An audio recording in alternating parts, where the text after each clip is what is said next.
A dog showed up at a fire station. What happened next is unbelievable. A dark streak of smoke curled into the early morning sky, a silent signal that something was amiss on the outskirts of town. It was dawn, and the streets were quiet, too quiet, as though the entire world were holding its breath for some invisible event about to unfold. The fire station at the end of Pinewood Road, usually brimming with activity at all hours, was eerily still.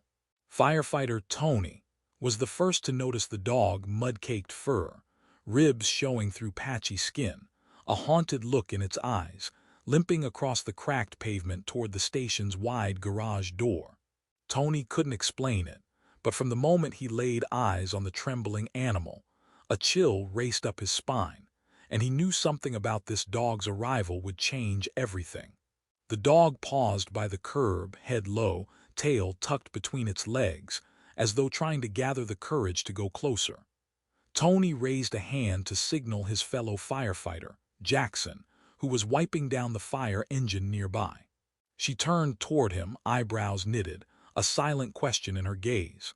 Before Tony could speak, the dog took a single trembling step forward, then another, its eyes never leaving Tony.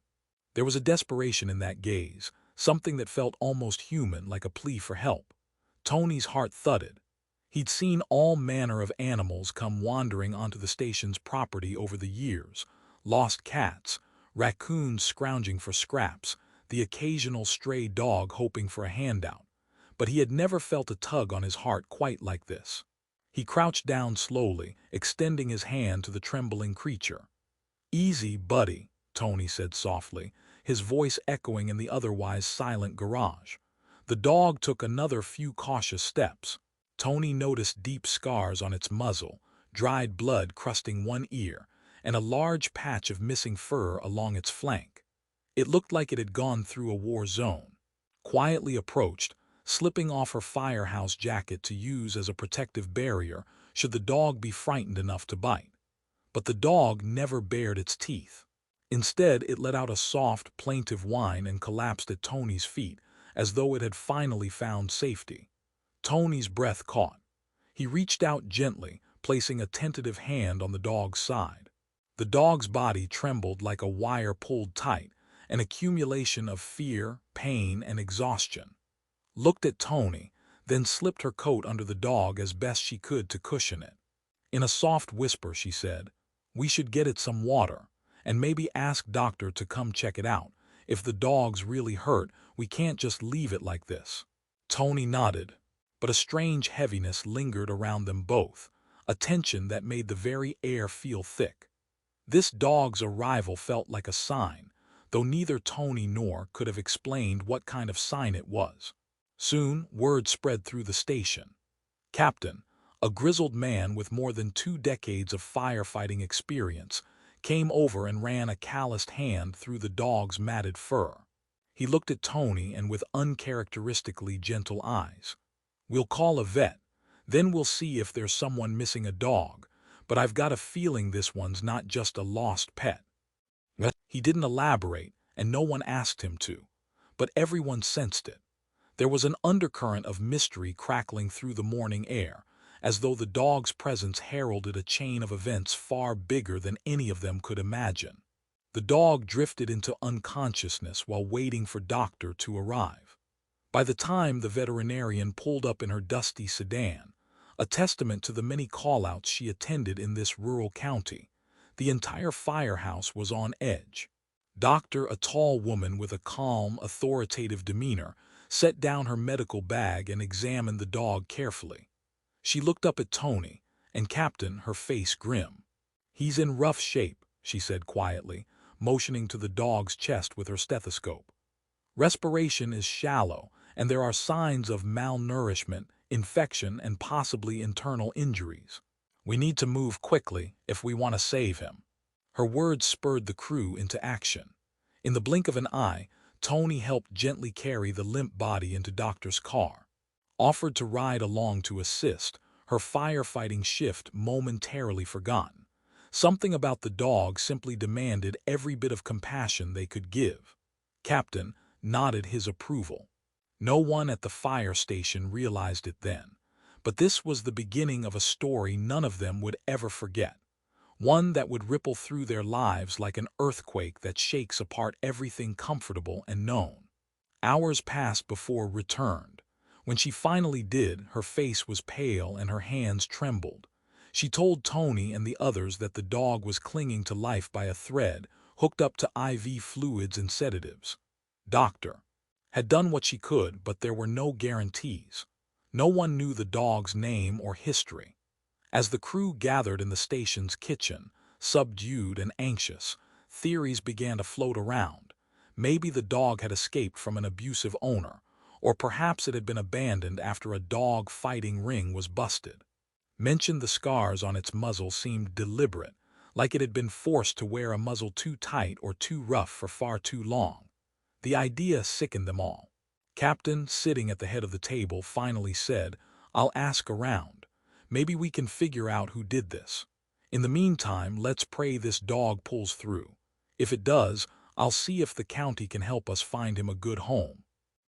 A hush fell over the kitchen. Unspoken between them all was the fear that the dog might not make it. Tony felt an unexpected pang in his chest. Why did he care so much already? He had just met this dog a few hours ago. Yet he couldn't shake the sense that he and the dog were connected, that somehow this battered creature had chosen him and the station for a reason. Deep into the night, Tony lay on his bunk in the station's dormitory, staring at the ceiling. Rain pattered on the windows, and the building creaked with the faint sounds of shifting metal and cement settling. Sleep felt impossible. Every time he closed his eyes, he pictured the dog's tortured face. He thought of the dog's soft whimper, that final surrender when it collapsed at his feet. It was the sound of a creature that had endured too much pain and had finally found someone, anyone, to trust. Tony was still awake when the call came in about a house fire on the far edge of town. He and the crew scrambled into their gear, hearts pounding with the familiar adrenaline rush. The station doors yawned open, revealing a night marred by the violent glow of lightning in the distance. As they roared through the streets, sirens piercing the darkness, Tony's mind was half on the upcoming fire, half on the dog in Doctor's clinic. When they reached the house, thick plumes of smoke were already pouring out the windows. A mother and her 2 children stood on the lawn, shivering in the rain, choking on fumes. The kids were hysterical, clinging to their mother's legs. Tony immediately dashed inside, guided by the swirling haze of smoke and the distant glow of flames licking up the walls. The heat was oppressive, the blackness near absolute except for their flashlights. Years of training kicked in and they moved with practiced efficiency. As Tony reached a back room, his breathing ragged through the respirator. He found a small child huddled under a wooden table, coughs rattling her tiny body. Without hesitation, he scooped her up, heart pounding. Over his radio, Captain's voice barked orders, signaled from another corner that all other occupants were accounted for. Tony felt a momentary wave of relief, but it was short-lived. The fire advanced with a terrifying roar, timbers overhead creaking, threatening to collapse. Flames leapt across the ceiling. Tony shielded the child, stumbling toward the exit. As he emerged into the soaked front yard, he saw paramedics rushing forward. The mother let out a wild sob of relief, grabbing her little girl from Tony's arms. Smoke stung Tony's eyes as he collapsed to his knees, hacking.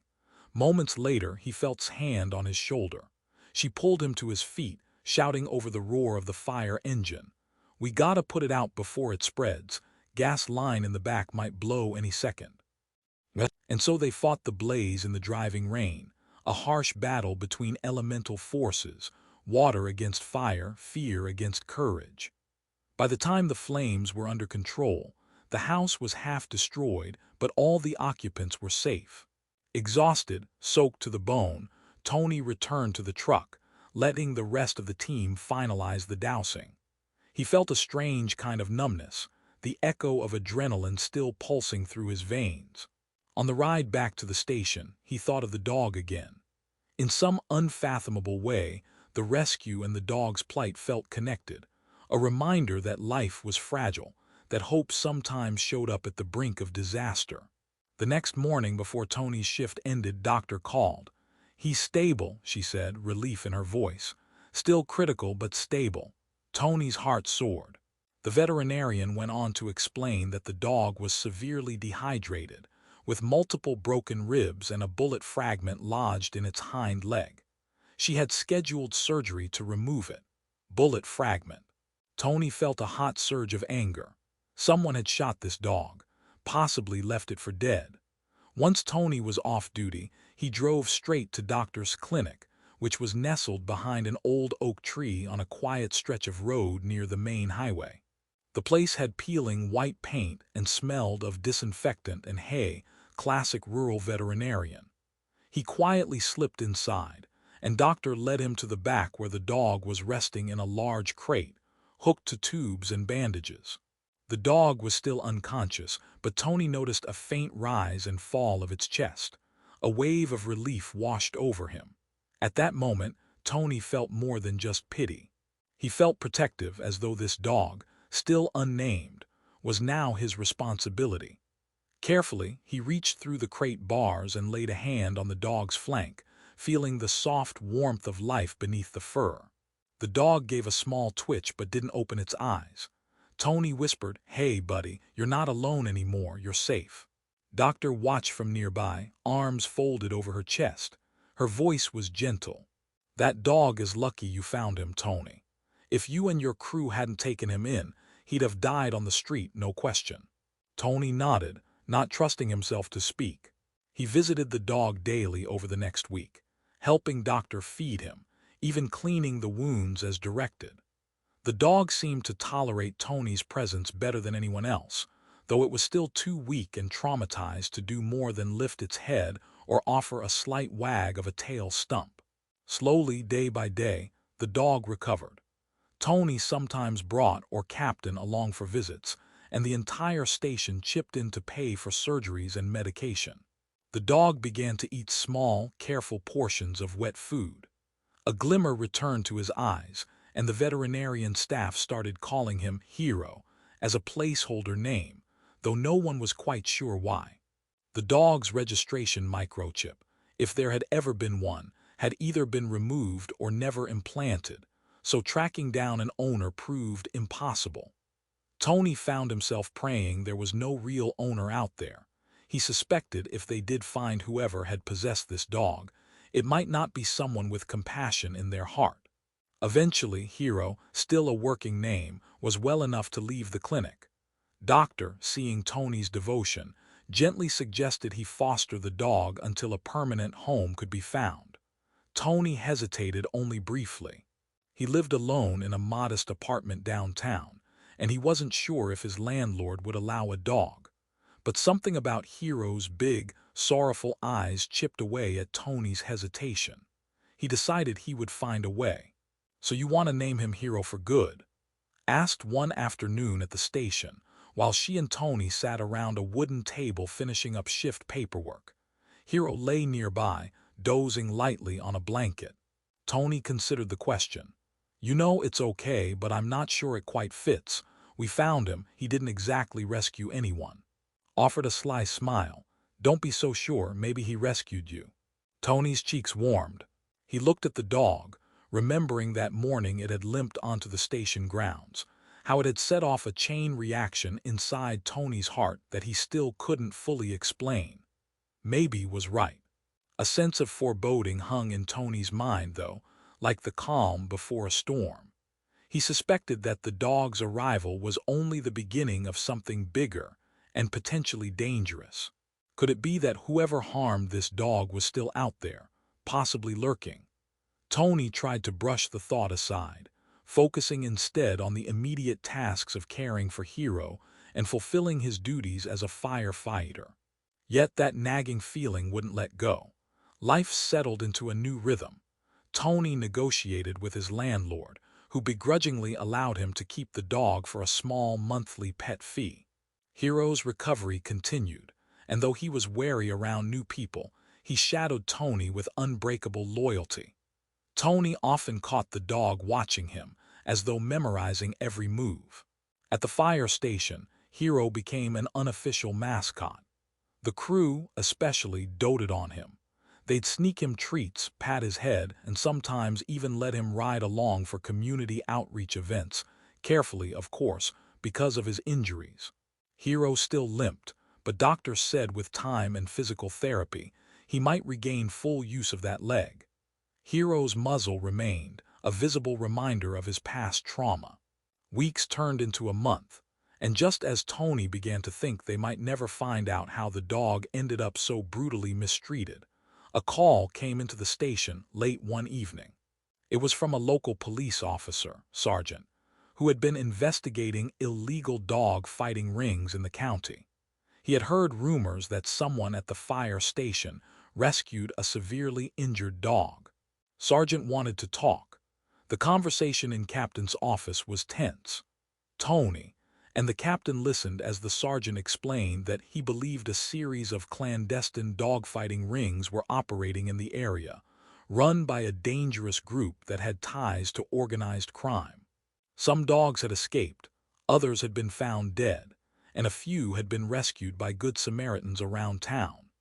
The injuries Tony described matched the profile of dogs used as bait in especially horrific practice, where weaker animals are pitted against stronger dogs to train them for fighting. A cold rage stirred in Tony's gut as he listened. His hands clenched into fists. The idea that people in his own community engaged in such cruelty was unthinkable. His eyes glistened with tears, and even Captain's stoic face showed signs of anger. Sergeant asked, "Have you heard anything from neighbors, or has the dog exhibited any identifying features that might lead us to an owner or a location?" Tony shook his head. "No, he's been too traumatized to give any clues, and obviously he can't just tell us. But if there's any way I can help, if he can help, let me know." The sergeant gave a thoughtful nod, glancing at Captain. "We might need a statement from whoever found the dog initially, and we might request permission to examine any evidence we can get off him, like the bullet fragment. The vet might still have it." Captain placed a hand on Tony's shoulder. "We'll cooperate fully, anything to stop these monsters." With that, a new layer of tension wove into the atmosphere at the station. The possibility of crossing paths with a criminal syndicate weighed on everyone's mind. Tony tried to go about his days as normal, responding to emergency calls, helping Hero continue his rehabilitation. But he could sense an invisible current swirling around them, like thunderclouds gathering for a storm that was sure to break. For a few days, life carried on in a strange limbo. Hero's limp improved, and he began to wag his tail more. Tony started taking him on brief walks around the neighborhood. Neighbors would stop and stare, some of them pointing at the dog's scars, but Tony paid no mind. He was proud of Hero's progress. During one late afternoon stroll, Tony and Hero were passing by a small diner when Hero suddenly froze, hackles raised. Tony's pulse quickened. "What is it, boy?" The dog stared across the street, growling softly. There, standing by a black SUV, was a man in a leather jacket leaning against the door. His eyes were fixed on Hero. Even from a distance, Tony felt the man's stare burrow into them, cold and calculating. Tony instinctively tightened his grip on the leash, ushering Hero to move on, but Hero continued to growl. The man's lips curved into a smirk. Then he climbed into the SUV and drove away. Tony's heart hammered.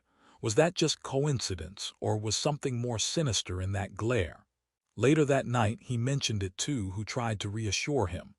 "Maybe just a curious bystander. People stare at Hero sometimes. He's got scars, after all." But Tony couldn't shake the feeling that the man's eyes were too knowing, too confident. It reminded him of the rumors about the people behind the dogfighting ring, dangerous, unpredictable types who wouldn't hesitate to harm anyone who stood in their way. He took extra precautions after that, varying his walking routes with Hero, avoiding empty lots or deserted side streets. And in the station's locker room, he caught whispering with some of the others, all of them concerned about the potential blowback from cooperating with the police. The tension snapped one dark, rainy evening when a call came through about a warehouse fire. The station's alarm blared and the team scrambled into their gear. Captain drove, with Tony beside him and two others in the back. They arrived at an old industrial warehouse on the edge of town, flames licking through the windows, black smoke curling into the stormy night sky. Immediately, they jumped into action. Tony hauled hoses toward the east entrance while the others tried to force the locked doors on the west side. Rain lashed down, turning the ground into mud, making every step a fight for balance. Once inside, Tony's flashlight cut through thick smoke, revealing a labyrinth of stacked crates. Flames crackled overhead, threatening to bring the roof down at any moment. As Tony advanced deeper, a weird sense of prickled his nerves. This felt reminiscent of the dog's scars, of that bullet wound, of clandestine horrors concealed in the shadows. Suddenly, grabbed Tony's arm, pointing toward a cluster of crates. He followed her gaze. Through the swirling haze, he spotted metal cages stacked in a corner. Even from several feet away, Tony could see the cages had been scorched, some twisted from the heat. Adrenaline surged. Could it be dog cages? If so, that meant they might have stumbled onto one of the illicit dogfighting ring's hideouts.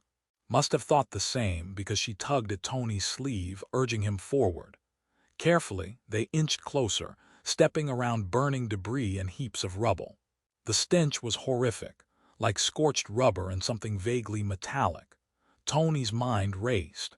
If this was indeed connected to dogfighting, they had to alert the authorities, but first they had to ensure no living creatures remained trapped inside. A crash echoed above them. The roof was moments from caving in. Shouted over the radio, "We have cages in here, possibly animals, need backup." The only answer was a burst of static. Tony pressed on, scanning for any sign of life. In one corner he saw a shape moving. Heart pounding, he rushed over, expecting to find a dog or some other trapped animal. Instead, he found a man slumped on the floor, coughing violently, blood staining his shirt. He had a small pistol at his side, half buried under ash and debris. Tony kicked the gun away instinctively. The man's eyes were bloodshot, darting frantically. "Help me," he croaked. I can't breathe." And Tony exchanged a look. They were firefighters, after all, sworn to save lives, even if the life they saved might belong to someone involved in cruelty or crime. Without hesitation, Tony hoisted the man to his feet, supported him on the other side. They coughed as they struggled through the searing heat, heading for the exit. The building groaned, flames roaring overhead. The man mumbled something incoherent about dogs, all gone, worthless now.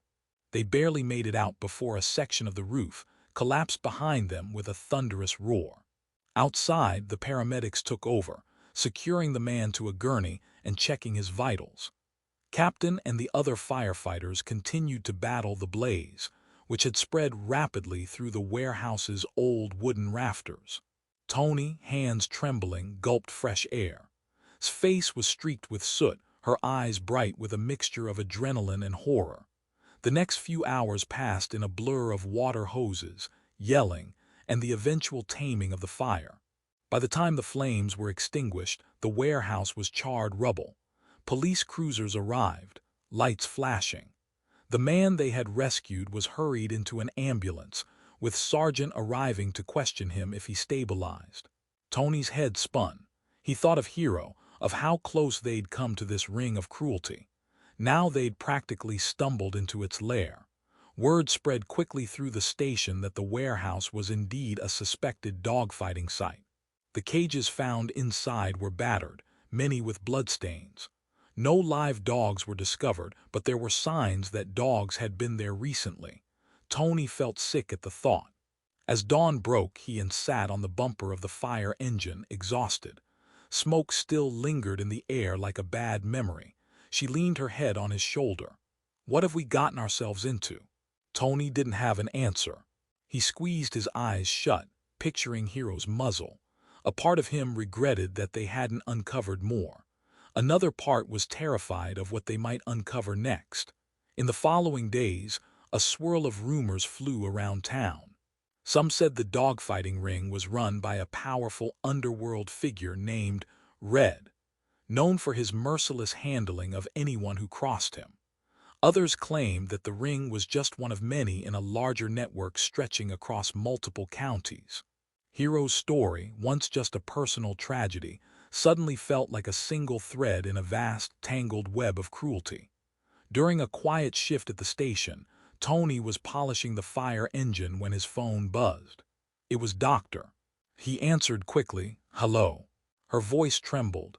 "Tony, you should get down here. Something happened." He felt a cold dread coil in his stomach.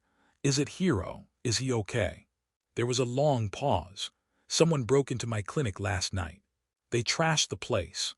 Hero wasn't here. Thank God you took him home. But they left. It's like a warning. I think they were looking for records.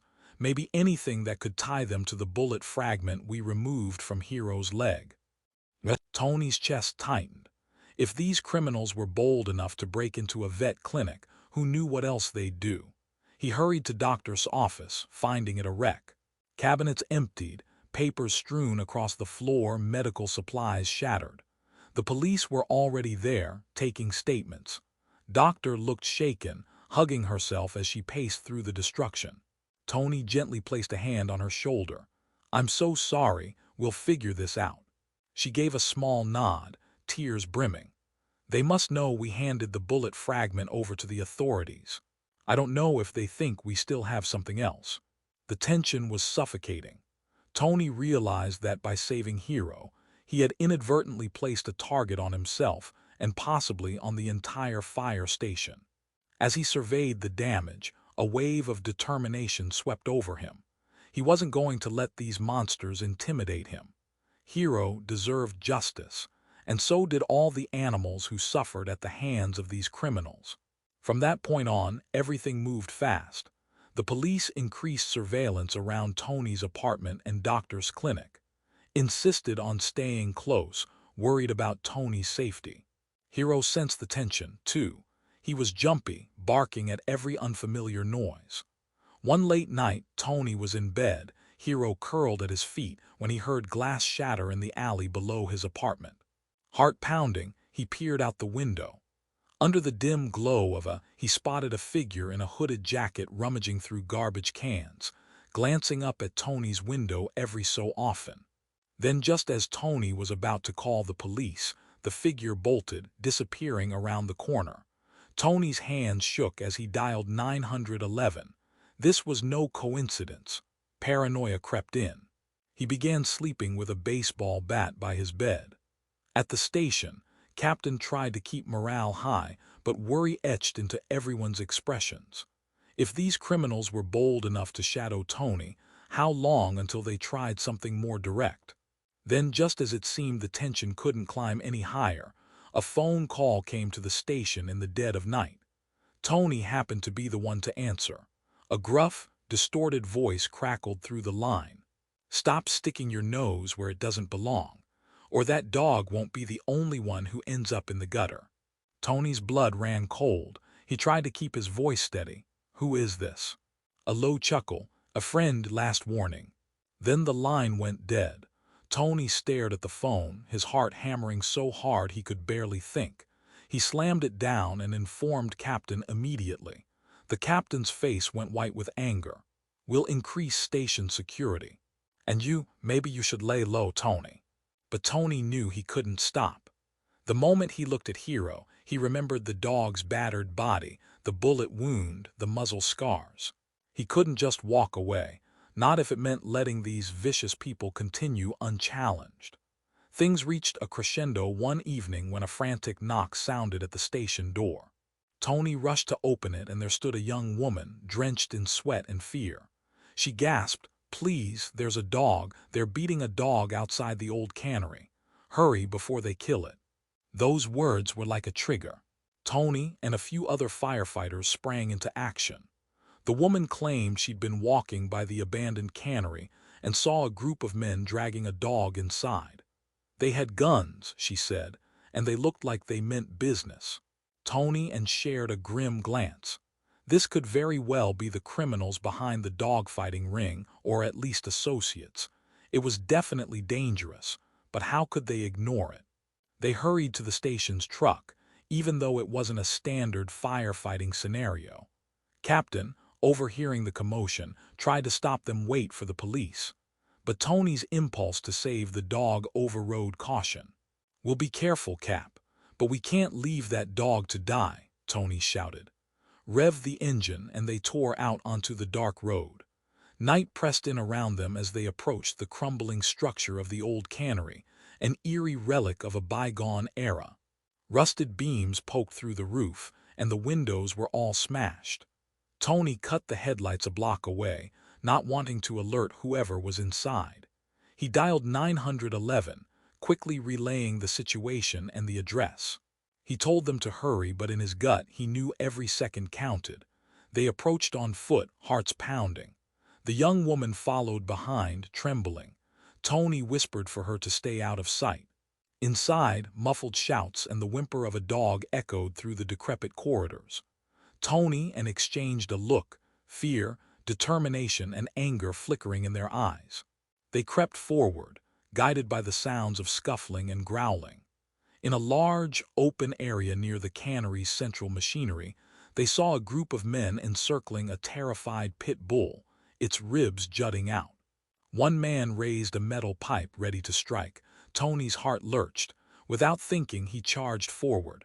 "Leave him alone," Tony roared, voice echoing in the wide, empty space, was right behind him. The men spun around, surprise flickering across their faces. A tall man with a jagged scar on his cheek sneered, brandishing a handgun. Tony froze, adrenaline surging like fire in his veins. "Well, look who came to play hero," the scar-faced man said, his tone dripping with malice. "You're making a big mistake, friend." Tony raised his hand slowly, trying to think, trying not to show how terrified he was. The pit bull cowered on the floor, whining softly, blood trickling from a gash in its flank. Jaw clenched, eyes flicking to the gun. Scarface smirked. "That dog's worthless now anyway. But since you decided to interrupt, maybe we'll have some fun with you." Tony's mind flashed to Hero. Was this how his dog had been treated? Brutalized, discarded, rage ignited white-hot. "You're done hurting dogs. The cops are on the way." Another man stepped forward, a menacing glint in his eye. "We'll be gone before they get here and you'll be left in pieces." He lunged, swinging a fist. Tony ducked, adrenaline fueling his reflexes. He heard shout as she sprang into action, jabbing her elbow into another attacker's gut. A chaotic brawl erupted. Scarface raised his gun, but Tony seized a rusted metal rod from the ground and whacked the man's wrist. The gun clattered away, echoing on concrete. The pit bull cowered, whimpering. Tony saw grappling with a third man, managing to knee him in the abdomen. But the scuffle was far from decided. These men were bigger, stronger, and clearly used to violence. Suddenly, the roar of sirens pierced the night. Red and blue lights flashed through the broken windows. The men hesitated, then bolted. Scarface struggled to retrieve his gun, but Tony bashed his arm again, sending it skittering across the floor. With a snarl, Scarface turned and ran, leaving Tony to collapse in relief. Police flooded the area seconds later, guns drawn, shouting for everyone to freeze. By the time the dust settled, 2 of the men had been arrested. The others, including Scarface, managed to escape, but the dog was safe, bleeding, terrified, but alive. Carefully approached the trembling pit bull, tears in her eyes as she soothed it. Meanwhile, Tony spoke to Sergeant, who had arrived on the scene. The officer's face was grim as he surveyed the battered dog. "This is getting worse by the day," he muttered.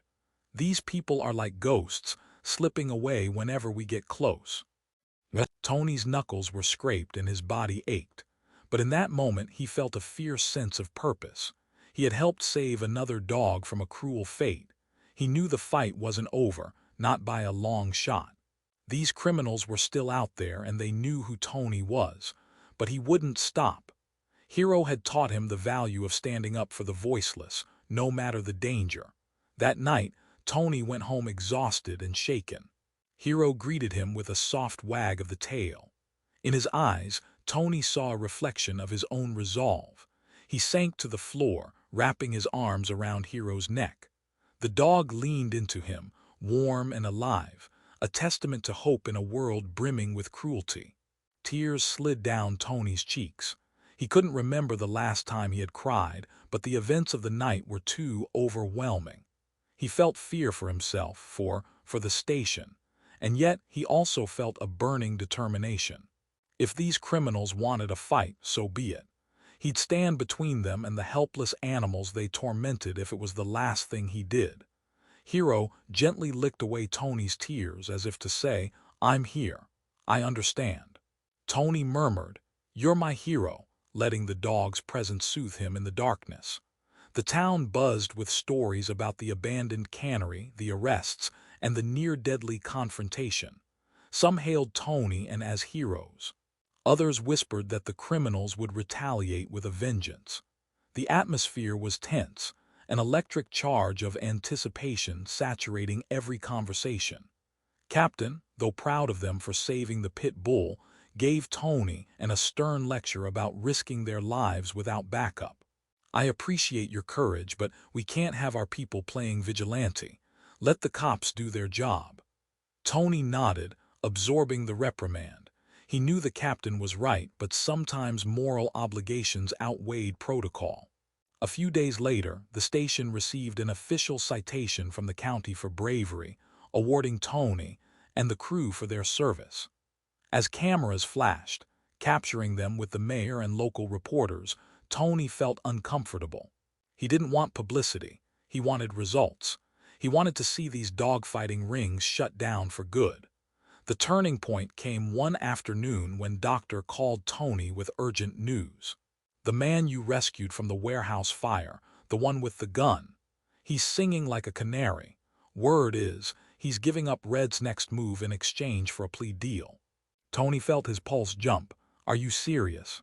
"Dead serious. The police think they know where Red's staging his next major dogfight. They're planning a raid." Tony's first reaction was relief. Finally, a chance to bring the mastermind down. But then a cold dread set in. Raids could be dangerous, especially if Red anticipated the police. He told Doctor to keep him updated, then dialed Sergeant for confirmation. The sergeant confirmed it, but told Tony to stay out of it. "This is police business now. We appreciate your help, but do not get involved. Let us handle it." Tony reluctantly agreed. Yet as the evening wore on, the tension in his chest refused to relent. He couldn't just sit by, not when everything they'd worked toward was about to unfold. By midnight, he was pacing his apartment, unable to sleep. Hero watched him, ears perked, as though understanding Tony's turmoil. Then his phone buzzed. A text from "Heard about the raid. I'm worried.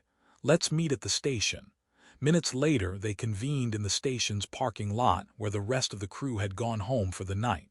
Rain dripped from the corrugated roof, the only sound in the empty street. Eyes blazed. "I can't stand doing nothing. Those dogs are going to be there. If something goes wrong, they'll be the first casualties." Tony clenched his fists. "Sergeant said to stay out. But I'm thinking maybe we can at least be on standby nearby. If there's a fire or an injury, we can help." Nodded vigorously. "Yes, exactly.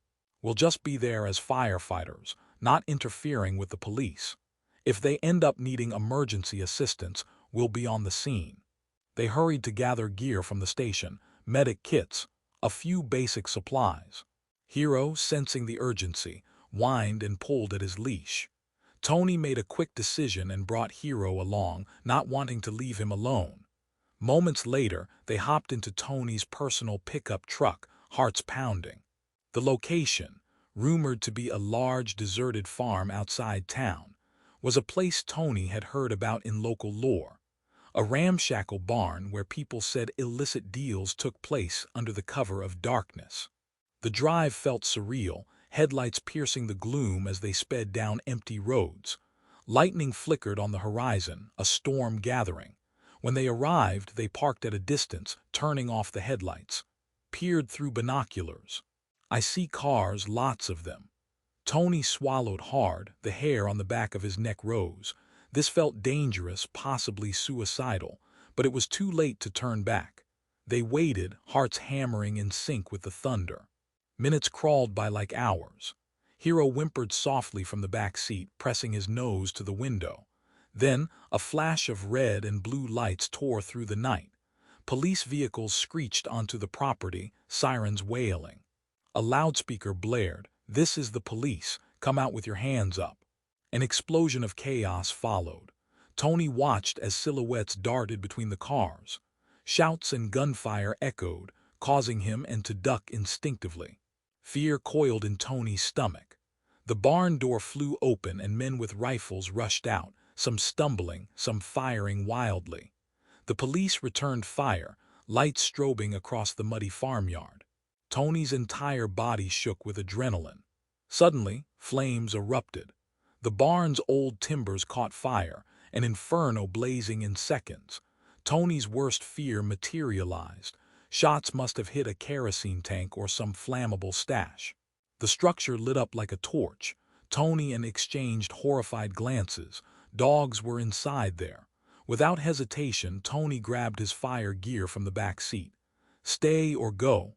asked, her voice trembling. Tony's answer was immediate, "Go." They sprinted toward the chaos, Hero at Tony's side, ignoring the shouting police who tried to wave them back. Tony hollered, "Fire department," even though they weren't officially dispatched. A police officer recognized them from the station and hesitantly let them pass, focusing on subduing the armed suspects.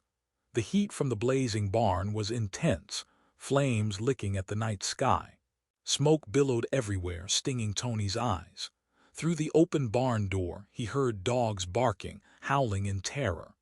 Grabbed a hose from a nearby police riot truck, improvised firefighting at it. Tony dashed inside, breathing apparatus only partially secured. Hero tried to follow, but Tony shouted, "Stay." The dog let out a desperate bark but obeyed, dancing anxiously at the threshold. Inside the barn, the scene was horrific. Makeshift fencing formed a circular arena in the center, scorched straw bales scattered around. Dozens of dogs huddled in cages, some already whining in fear. Fire roared overhead, chunks of burning debris raining down. Tony's mind roared with a single command, "Save them." Her eyes watering from smoke helped Tony pry open cage doors. Some dogs bolted out, terrified, scattering into the yard. Others cowered, too frightened to move. Flames raged closer. Tony yelped as a burning plank fell near his shoulder, singeing his gear. Cried out, guiding dogs through the door, coughing violently. They worked in frenzied unison, open cage, coax dog out, move to the next. Each second felt like a lifetime. Tony's skin scorched under the intense heat. Sweat ran down his forehead in rivers. At last they reached the final row of cages, 3 locked with heavy chains. No keys in sight and the flames were nearly overhead. Shouted, "We don't have time to find the keys." Tony grabbed a nearby metal rod and began smashing at the locks. It took all his strength, arms burning, lungs on fire. The locks wouldn't budge. The dogs inside howled, pawing at the bars, searched desperately for tools. Above them the rafters moaned, ready to collapse. Suddenly Hero charged in, ignoring Tony's earlier command. Tony tried to shout for him to leave, but Hero barked, running to side. Seized an axe from the remains of a wall mount. She handed it to Tony, who swung with all his might. The chain snapped after 2 mighty blows and the cage door flew open. The dogs inside tumbled out, frenzied. Tony swung again at the second chain.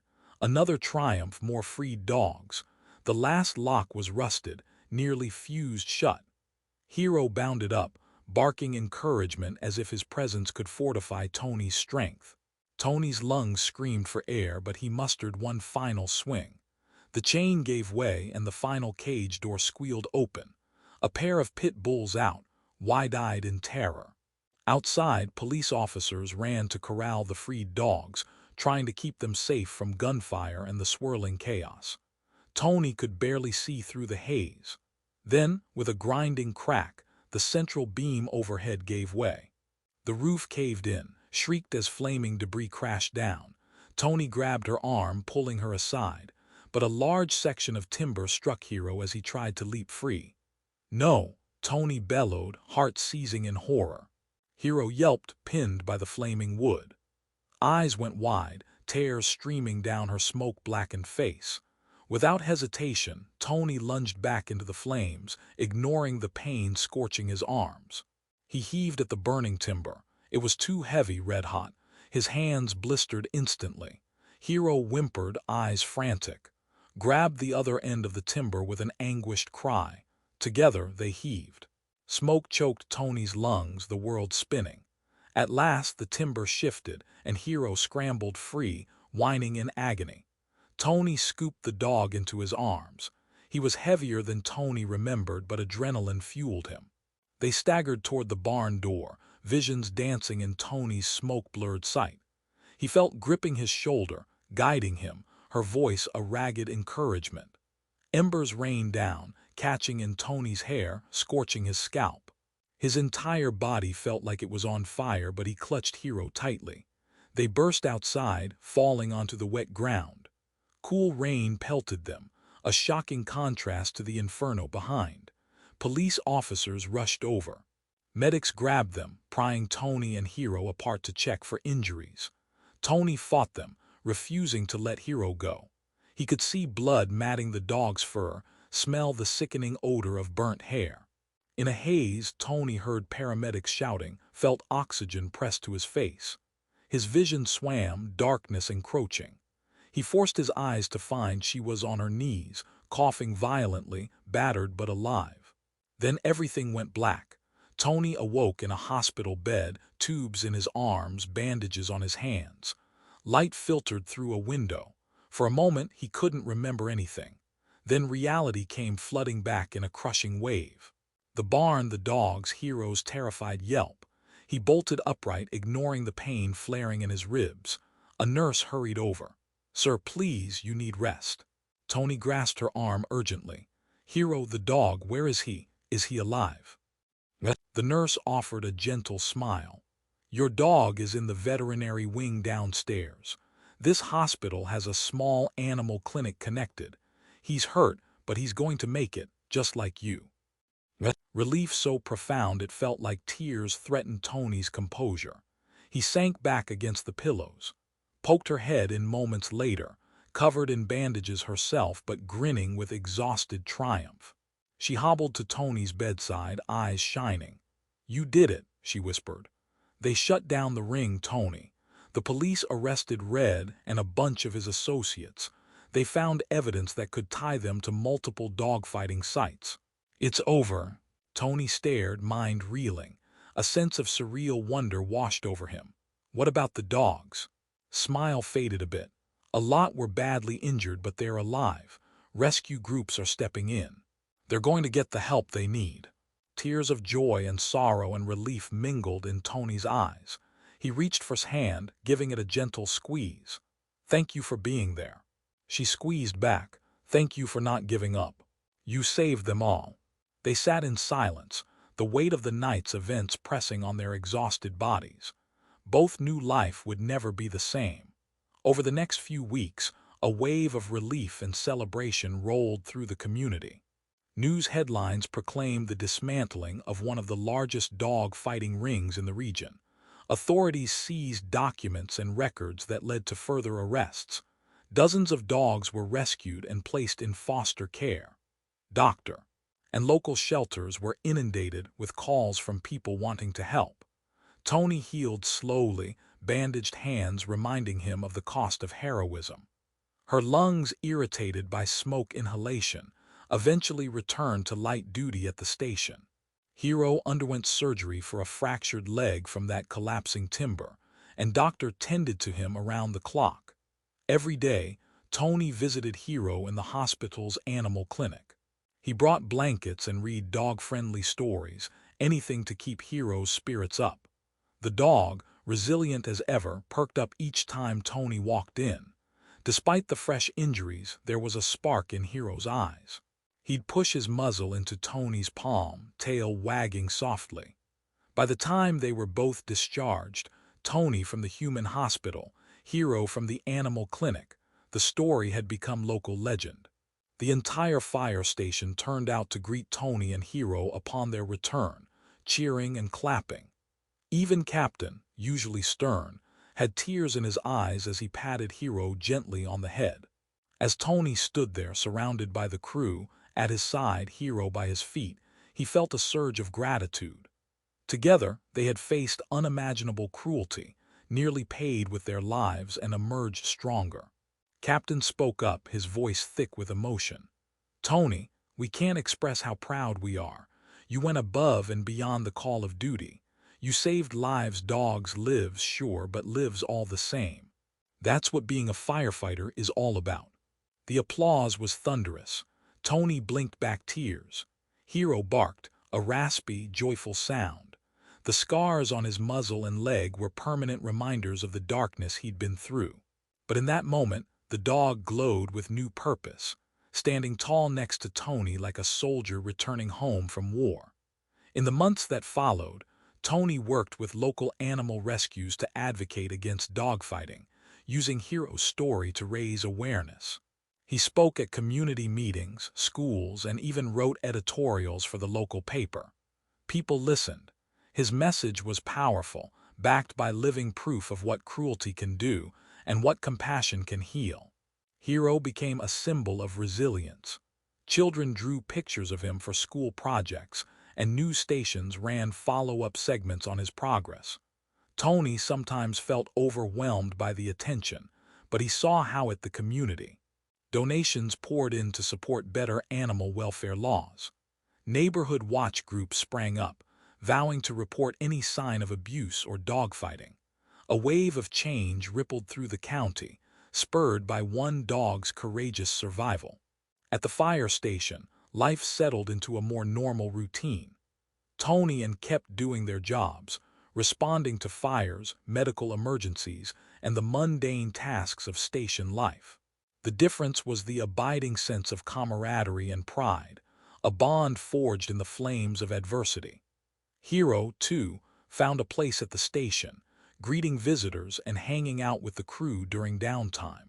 Whenever the siren blared, he perked up, ears alert, as if offering silent encouragement. His presence reminded them that even in the darkest of circumstances, hope can emerge from the shadows. Late one evening, Tony found himself at the station alone, finishing some paperwork while Hero dozed at his feet. The overhead lights hummed softly. A sense of peace enveloped them. Tony's mind wandered back to the morning when Hero had first limped onto the station grounds, half dead, desperate for help. He marveled at how much had changed. They had both been tested beyond what they thought possible and survived. Tony patted Hero's head, feeling the ridges of scar tissue under the fur. The dog stirred, looking up with warm, trusting eyes. Tony murmured, "You showed up out of nowhere, and I still can't believe what happened next." The dog seemed to smile in that way only dogs can, as if he, too, understood the gravity of their journey. Tony's eyes misted. Sometimes, life's most powerful miracles come disguised as broken, battered creatures needing love, and in caring for them, we find our own spirits renewed. In the quiet hush of the fire station, Tony rose from his seat and walked to the open door, gazing out at the starlit sky. Hero padded beside him, tail wagging softly. The air was cool, perfumed by the faint scent of pine and distant firewood. There was no sign of danger now, only tranquility. Somewhere in the distance, a siren wailed, but it was a comforting sound, a reminder of the call to service that bound them all. Tony looked down at Hero. "Ready for bed, buddy?" The dog cocked his head as though he understood every word. Tony smiled, flipping off the station's overhead light. Together, they walked into the dim hallway, footsteps echoing. As they left the main bay, Tony couldn't help but reflect on the extraordinary chain of events that began with one dog limping onto the station's property at sunrise. It was, by all accounts, unbelievable. One battered dog had set off a cascade of bravery and compassion that toppled a criminal network and saved countless others from suffering. Yes, it had taken sacrifice, pain, and risk. But in the end, it proved that hope has a way of finding us, even in our darkest hours, and that love, once sparked, can burn brighter and stronger than any fire threatening to consume us. Hero followed Tony, content in the knowledge that he was safe, loved, and finally home. And Tony, for his part, knew that the story they'd lived would remain in his heart forever, one he would share with anyone who doubted the power of compassion and the resilience of a dog's spirit. The station's doors closed behind them, and the world outside faded to a hush. But the memory of what they had endured and triumphed over would forever illuminate their path, a testament to the endurance of hope in a broken world.